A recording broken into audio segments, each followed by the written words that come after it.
Hi, my name is Gerhard Gschwandtner and welcome to Selling Power TV. Today we have the pleasure of meeting with Bill Butler. He's the CEO of JourneySales.com. Welcome, Bill. Hi, Gerhard. Nice to be here. So how do salespeople manage the engagement in the smart room? Well, what we've learned, Gerhard, on this is that the quality customer education drives quality customer engagement. And the better we engage, the better chance we have of closing the opportunity. Customers today don't want a sales pitch. They don't want to hear another product pitch along the way.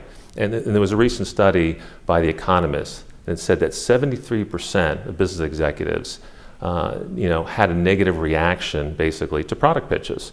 What we have to do is we have to connect with the buyer on their buyer's journey. So think about a buyer when they're in the early part of their journey. They're not looking for product information, they're looking for market information. They want to hear from customer stories, they want to read analyst papers, they want to view thought leadership presentations. Then along the way, they advance to the point where they want product details. They want to understand why your product is unique and different. And then ultimately, in the end, they'll get pricing proposals and value propositions. But along their customer journey, as a salesperson, I'm able to follow the digital body language of the buyer and the buyers. Keeping in mind, in most B2B sales situations, there's probably on average anywhere from 5 to 7 buyers in the process. And what I'm doing along the way is nurturing these rooms with content and insight and continue to engage with the buyer, but giving them the independence that they want. Can you share an example of a customer success story? Sure. And we had a customer that came to us a while back.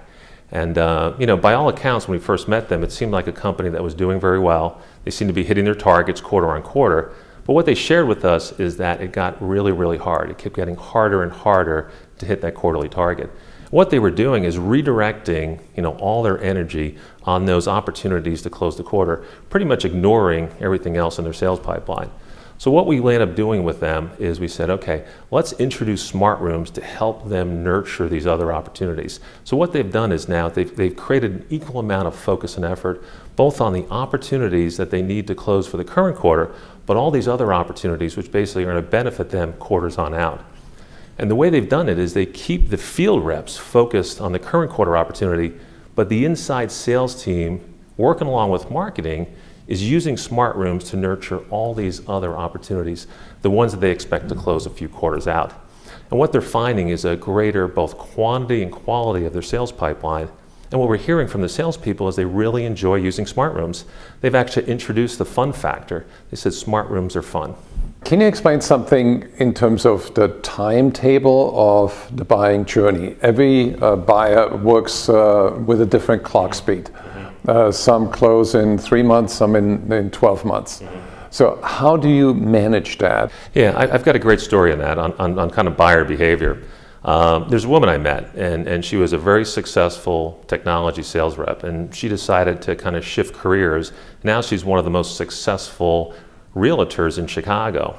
And what she told me is that when she went over to the real estate world, she created this great portal, and that's where her customers came in. But it took on average about 6 to 9 months before they were ready to buy from her. So she tried all the normal sales techniques, calls and things like, to try to shorten that time, to try to engage with them.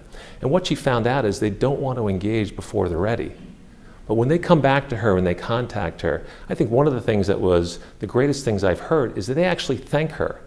Even though she hasn't been involved with them directly, she's become the trusted advisor to them because her portal has provided these real estate buyers the ability to find the property they want and make the best decision for themselves. Well, thank you, Bill. For anybody who wants to learn more, be smart and go to JourneySales.com. Thank you, Gerhard.